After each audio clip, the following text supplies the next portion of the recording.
ఓం నమ శివాయ. ఒక్కసారి ఆ పరమశివుని తలుచుకొని ఇక్కడ ఉన్న ఈ 2 నంబర్‌లో ఒక్క నంబర్‌నైతే చూస్ చేసుకోండి. ఇక మీకు ఎలాంటి అదృష్టం పట్టబోతుందో, ఏ శుభవార్త రాబోతుందో స్వయంగా అన్నీ కూడా మనం ఇప్పుడు తెలుసుకుందాం. ఆ పరమశివుని తలుచుకొని ఓం నమ శివాయ అనుకొని ఒకటో నంబర్ కానీ, లేదా రెండో నంబర్ కానీ ఈ రెండిట్లో ఒకటి తాకండి. ఇక మీకోసంగా ఆ యూనివర్స్, ఆ పరమశివుడు మీకోసంగా ఎలాంటి శుభవార్తను తీసుకొని రాబోతున్నారో, ఎలాంటి గుడ్ న్యూస్ మీరు వినబోతున్నారో, అలానే రానున్న కొన్ని రోజుల్లో మీకు ఎలాంటి వార్త వినబోతున్నారో, ఇలా అన్నీ కూడా స్వయంగా మనం తెలుసుకుందామండి. తలుచుకున్నారా ఫ్రెండ్స్? ఇది అంతా కూడా చాలా జనరల్ రీడింగ్ అండి. అందరూ కూడా పాజిటివ్గా తీసుకోవాలన్నమాట. మీకున్న సమస్యల నుంచి కాసేపు మీరు బయటపడడానికి ఇలాంటివి మీకు చాలా బాగా యూజ్ అవుతాయి. రానున్న కాలంలో మీకు ఎలాంటి సంతోష వార్త రాబోతుంది, అలానే మీ జీవితం ఎలా ఉండబోతుందో ఇప్పుడు మనం తెలుసుకుందాం. ఇక మొదట ఒకటవ నంబర్. ఈ ఒకటవ నంబర్ తాకిన వాళ్ళు ఏ శుభవార్త వినబోతున్నారు, రానున్న రోజుల్లో వాళ్ళకి ఎలాంటి అదృష్టం కలగబోతుందో ఇలా మనం ప్రతిదీ కూడా మనం తెలుసుకోవచ్చు అన్నమాట. మరి మొదటి నెంబర్ తాకిన వాళ్ళకి ఏం జరగబోతుందో ఇలా తెలుసుకుందామా? ఆ పరమశివుని పూర్తి ఆశీర్వాదం మీకుంది. అలానే రానున్న కాలంలో మీకు ఒక గుడ్ న్యూస్ వచ్చే అవకాశం ఉంది. చాలా కూడా మీకు ఎన్నో అవకాశాలు కూడా రాబోతున్నాయన్నమాట. 24 గంటల్లో మీ జీవితంలో మార్పు అయితే రాబోతుంది. అలానే రానున్న కాలంలో మీరు ఒక గొప్ప సంతోషకరమైన వార్త వినబోతున్నారు. మీ కుటుంబంలో ఒక గొప్ప శుభకార్యం అయితే జరగబోతుంది. ఎప్పటి నుంచో మీరు ఎదురు చూస్తున్న వార్త మీ చెవిన పడబోతుంది. అలానే మీరు కోరుకున్న వ్యక్తి కూడా మీకు దగ్గర కాబోతున్నారు. మీరు కోరుకున్నవన్నీ కూడా మీ జీవితంలో జరగబోతున్నాయి. అవును, అన్నీ కూడా ఆ యూనివర్స్ మీకు సవ్యంగా జరిగేలా చేయబోతున్నాయి.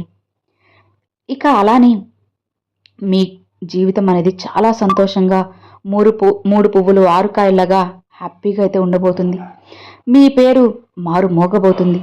ఎవరైతే మిమ్మల్ని తక్కువ చేశారో వాళ్ళందరూ కూడా మిమ్మల్ని నెత్తిన పెట్టుకుని చూసుకునేలా మీకు ఇక రాబోతుందన్నమాట. అలానే ఎవరైతే నువ్వు ఏమీ చేయలేవని తక్కువ చేసి చూశారో వాళ్ళ ముందే మీరు తల ఎత్తుకొని గర్వంగా జీవించబోతున్నారు. ఇక మీ జీవితం మీకు నచ్చినట్లుగా సంతోషంగా ఉండబోతుంది. అలానే కొన్ని సందర్భాల్లో మీ జీవితంలో కొన్ని ఒడిదుడుకులు ఉన్నా సరే ఆ జీవితం అంతా సవ్యంగా మారబోతుంది. మీరు కోరుకున్న మంచి ఉద్యోగం, అలానే మంచి శుభవార్తలు అన్నీ మీ చేతిలో రాబోతున్నాయి. ఎంతో అందమైన స్వచ్ఛమైన జీవితం మీకు రాబోతుంది. ఒక పువ్వు ఎలా అయితే వికసించడానికి కొన్ని కష్టాలను ఎదుర్కొంటుందో అలానే మీరు కూడా కొన్ని సందర్భాల్లో కష్టాలను భరించాల్సి వస్తుంది. అయినా సరే బాధపడద్దు, వెనకడుగు వేయద్దు. ధైర్యంగా ముందుకు వెళ్తే ఖచ్చితంగా జరుగుతుంది. మీ ప్రయత్నం మీరు చేయండి. మీకైనా విజయం అనేది ఖచ్చితంగా మీ సొంతమవుతుంది. మీరు ఏదైతే ఆశపడుతున్నారో అది తప్పకుండా మీకు దొరుకుతుంది. స్వయంగా లక్ష్మీదేవి పూర్తి ఆశీర్వాదం, అనుగ్రహం మీకు కలగబోతుంది. ఇక హాయిగా ఉండొచ్చు. సో ఇది అండి మొదటి నెంబర్ తాకిన వాళ్ళకి. ఇక రెండవ నెంబర్ తాకిన వాళ్ళకి మీరు ఏ శుభవార్త వినబోతున్నారో, మీ జీవితం ఎలా ఉండబోతుందో ఇప్పుడు మనం తెలుసుకుందాం. మీ ఆలోచనలు చాలా మంచిగా ఉండబోతున్నాయి. మీరు బయటికి వెళ్ళి ఏ పని మొదలుపెట్టినా సరే అందులో విజయం అనేది రాబోతుంది. చాలామంది కూడా మీకు సాయం చేస్తారు. కానీ కాస్త ముందు వెనక ఆలోచించాలి. ఏ పనైనా చేసే ముందు ఆలోచించకుండా ఏ పని కూడా అస్సలు చేయొద్దు. ఏ పని చేసినా ఆలోచించి నిదానంగా చేయండి. ఆ పరమశివుని ఆశీర్వాదం మీకు కూడా ఎప్పుడూ ఉంటుంది. అలా అని ఎలా అంటే అలా చెడుదారిలో వెళ్తే మాత్రం ఆ పరమశివుని కోపానికి గురవ్వాల్సి వస్తుంది. కాబట్టి అలా కాకుండా నిదానంగా ఆగి ఆలోచించి కాస్త ఆలస్యమైనా సరే మంచే చేసేలా చూడండి. తప్పకుండా ఆ భగవంతుడు కూడా మీకు మంచే చేస్తారన్నమాట. అలానే మీ లైఫ్లో ఇప్పుడు కన్ఫ్యూజన్ అనేది ఉందన్నమాట. అతి త్వరలోనే అది సరైన మార్గంలో అయితే పయనించబోతుంది. ఇప్పటి వరకు మీరు చాలా కన్ఫ్యూజన్ ఫీల్ అయ్యారు కదా, జీవిత గమ్యాన్ని మర్చిపోయారు. మీ బుద్ధిని మందగిస్తూ ఉంది. ఏం చేయాలన్న ఆలోచన కూడా మీకు లేకుండా ఉంటుంది. కానీ ఇకపై మనసుని ప్రశాంతంగా ఉంచుకుంటే జీవితంలో రాబోయే కాలం అనేది ఎన్నో సంతోషాలను తెచ్చిపెడుతుంది. ఏ కోరికైతే మీరు తీరలేదని ప్రతిరోజు భగవంతుని దగ్గర ప్రార్థనలు పెడుతూ ఉన్నారో అది అతి కొద్ది రోజుల్లోనే తీరబోతుంది. కానీ దానికి తగ్గ పనులు మీరు కూడా చేయాలి కదా. ఏమీ చేయకుండా నాకు అది కావాలి ఇది కావాలి అంటే ఎలా వస్తుంది? ఏదైనా సరే చేస్తేనే దాని విలువ మీకు తెలిసేది, అందులో ఉన్న ఆనందం మీకు అర్థమవుతుంది. కాబట్టి ఏదైనా సరే నేను చేయగలను, చేసి చూపిస్తాను అని మీరు మంచిగా అనుకొని మంచిగా ఆలోచించి ముందుకు వెళ్తే ఖచ్చితంగా మంచిగా జరుగుతుంది. అలానే మీరు వెళ్ళే పనుల్లో కానివ్వచ్చు, మీరు వెళ్ళే కొన్ని స్థలాల్లో కానివ్వచ్చు, మీకు కొన్ని ప్రాబ్లమ్స్ అయితే ఎదురవ్వచ్చు.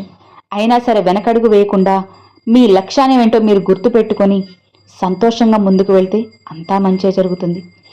ఆ దేవుళ్ళ ఆశీర్వాదం మొత్తం మీకు కలుగుతుంది. మీరు ఒక దగ్గర నుంచి ఇంకో దగ్గరికి ప్రయాణం చేసే అవకాశాలు కూడా కొన్ని రాబోతున్నాయి.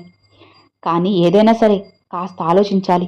ఇంట్లో పెద్దవాళ్ళు ఉంటే వాళ్ళ సలహా తీసుకొని నిదానంగా ఆలోచించి ముందుకు వెళ్ళండి. అప్పుడు మీకు ఏదైనా సరే మంచిగా జాక్పాట్ కొట్టినట్లుగా వస్తుంది. కొన్ని విషయాలను ఇగ్నోర్ చేస్తూ వెళ్ళాలి. అన్నిటిని నెత్తినెక్కించుకొని మనసులో పెట్టుకొని తదేకంగా దాని గురించి ఆలోచిస్తూ ఉంటే జీవితానికి ప్రశాంతత ఉండదు. కాబట్టి కొన్ని విషయాలను ఇగ్నోర్ చేసుకుంటూ వదిలేయడమే మంచిది. ఇక మీరు చేస్తున్న పని సక్సెస్ రాబోతుంది. ఇప్పటి వరకు ఇంట్లో మీరు చేస్తున్న పూజలకు, పెట్టిన ప్రార్థనలకు మంచి ఫలితం దక్కబోతుందన్నమాట. ఇక మీ జీవితం మంచిగా మారబోతుంది. మీ జీవితంలో ఉన్న ప్రాబ్లమ్స్ తొలగిపోయి ఇంట్లో సుఖ సంతోషాలు నెలకొల్పబోతున్నాయి. అలానే ఆ దేవతల ఆశీర్వాదం మీకు కలుగుతుంది. ఎవరైతే మిమ్మల్ని బాధ పెట్టారో వాళ్ళ తప్పు తెలుసుకొని మీ దగ్గరకు వచ్చి క్షమాపణలు కోరబోతున్నారు. అలానే మీరు కోరుకున్న వ్యక్తి మీ సొంతం అవబోతున్నారు. వాళ్ళ తప్పు కూడా వాళ్ళు తెలుసుకొని అతి త్వరలోనే మీ దగ్గరకు వచ్చి మీ బంధం అనేది చాలా మంచిగా అలానే బలంగా అయితే ఉండబోతుందన్నమాట. ఇక మీరు ఎలాంటి కంగారు కూడా అస్సలు పెట్టుకోవాల్సిన అవసరం లేదు. ఎవరి మీదైతే, ఏ వ్యక్తి మీదైతే మీరు ఆశలు పెట్టుకొని జీవిస్తున్నారో ఆ వ్యక్తి మీ మనసుని, మీ మంచి ప్రేమని అన్నిటినీ అర్థం చేసుకుని మీకు తోడుగా నడవాలి అని చెప్పి నిర్ణయించుకేసుకున్నారు. ఏది ఏమైనా సరే ఆ బంధంలో మాత్రం మూడో వ్యక్తిని రానివ్వకుండా జాగ్రత్తగా కాపాడుకోవాలి.